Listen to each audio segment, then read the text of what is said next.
Bonjour, je m'appelle Frédéric, je suis chez Reparcar.fr depuis un an et j'occupe le poste de CTO, directeur technique. Chez Reparcar.fr, on utilise pas mal de technos différentes, plutôt classiques sur la partie back, donc PHP avec un framework Symfony 5. Sur la partie front, on va s'orienter plutôt sur du React. Et enfin, on utilise du Python pour faire de la R&D, notamment sur la reconnaissance d'images ou de l'intelligence artificielle.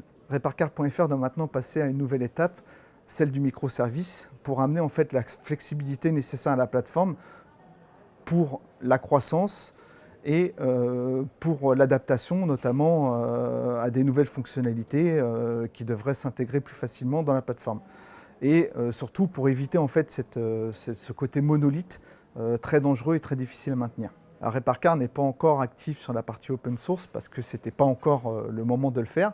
Par contre, la stratégie de microservices qu'on développe actuellement a vraiment pour ambition d'y aller afin de partager en fait notre savoir-faire qui devient maintenant important avec la communauté et de bénéficier finalement à la fois de ce que nous allons porter, mais aussi de ce que la communauté va apporter sur ces projets. Ce qui est intéressant pour un développeur, c'est toute cette utilisation en fait, du microservice qu'on est en train de mettre en place, qui n'est pas forcément en fait, très bien utilisé partout, voire très peu de fois d'ailleurs. Et chez nous, ça va être quelque chose qu'on va pousser vraiment à l'extrême. Donc au niveau de challenge technologique, c'est vraiment très intéressant.